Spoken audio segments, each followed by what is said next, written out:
Thanks, Les Clangola. I want to commend Chapter Tully for our hard work on this issue in tabling this motion today, firstly.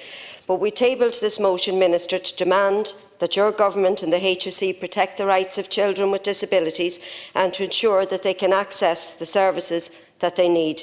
At the moment, the situation is dire. Children are not getting appropriate assessment of need procedure and they are not accessing the services they need.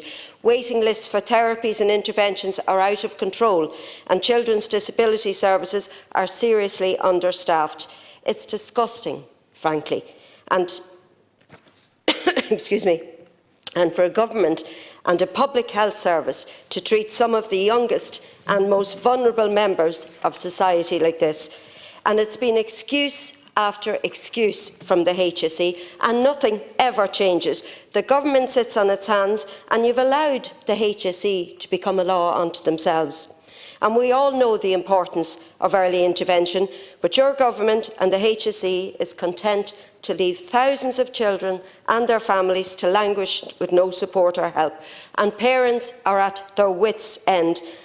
As it stands, both you and the HSE are breaking the law, and we know this from the recent High Court ruling which found that current assessment of need procedure is not in line with the Disability Act.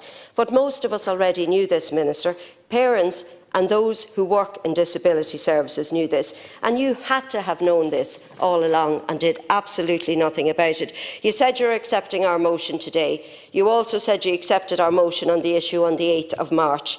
What we're calling for is action. Now, I don't know, and you see a pattern here, you're accepting a motion put forward by us because you don't have the balls to oppose it. And just look at this chamber today. Let every parent with a child who suffers with a disability look around this chamber today. Not one bloody member of this government could be bothered to come in here and listen to the debate and listen to what those parents and those children in particular are enduring at your hands. You ought to be ashamed of yourself. We're looking for action and by God you better deliver it.